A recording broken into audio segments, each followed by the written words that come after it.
Randy McIntyre, and I too am a small business owner in the state of New York, Chautauqua County, town of Pomfret. And I speak in conjunction with the young gentleman here that just spoke. We need to stand up to Albany. Our taxes, everything that is taken aside is getting taken away from Chautauqua County and getting put into Albany in an overall fund. As he said, we're taking over areas that are growing, and in the same breath, we're looking at taking away from the areas that need to stay here. Medicaid is the biggest one. We have areas and talks where people are, thinking about closing down certain facilities, certain businesses, and everything else. People are walking, and it's getting to the point where our legislators are going to have to do something to keep the small business in the area. Hello, I'm Herm Ullman from I have Random Machine Products in Faulkner and Spartan Tooling Gary. I have 100 employees. The withholdings from my payroll in a year's time is $1.3 million going to taxes right now. This proposed tax increase is not acceptable.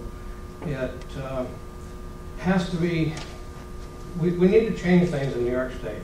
Instead of attracting people and being first or second with California and attracting people here that don't work, that want welfare and Medicaid and giveaway programs, we need to change ours. Rather than being first or second, I want to be 50th in the nation and encourage the people to move elsewhere that don't want to work. New York State needs to be a place to work and to thrive.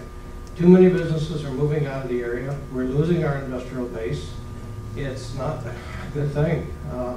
We really need to change things, and Albany needs to change. They're spending money that they don't have.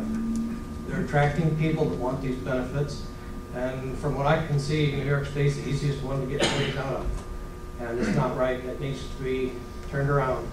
The other thing is that nobody seems to go after the medical industry. All of our costs are being aggravated by the cost of health insurance, whether it's Medicaid or just traditional health insurance.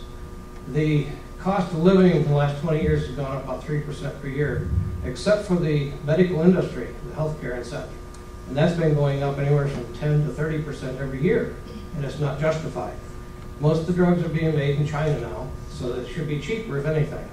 There's overutilization for all of these services. I had my mother-in-law was in Lutheran Social Services, and they did a blood test on her every day. There was no reason to do a blood test. My wife and her sisters pleaded with them and signed papers that they stop it. The doctor at Lutheran Social Services said, "What do you care? You don't have to pay for it." Well, yes, we do. And that is something that nobody is attacking. Somebody needs to do it. If you could just eliminate the TV advertising from the pharmaceuticals, there'd be a tremendous amount of money saved. But you really need to look at where these costs are coming from and deal with it. I have meetings with the Air Force once a year. I'll be going down next week. The General of the Air Force from the Pentagon says that all of their funding goes to take care of the retirees' health care costs. They are going to keep the B-52 aircraft in flight until it's 100 years old. We used to change our aircraft every 15 or 20 years.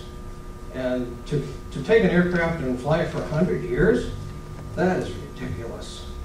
You need to go back and pass on that the changes need to be made and some accountability.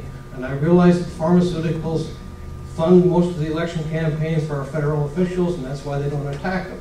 But they do need to be attacked. It's out of control and needs to be repaired. Thank you. Thank you.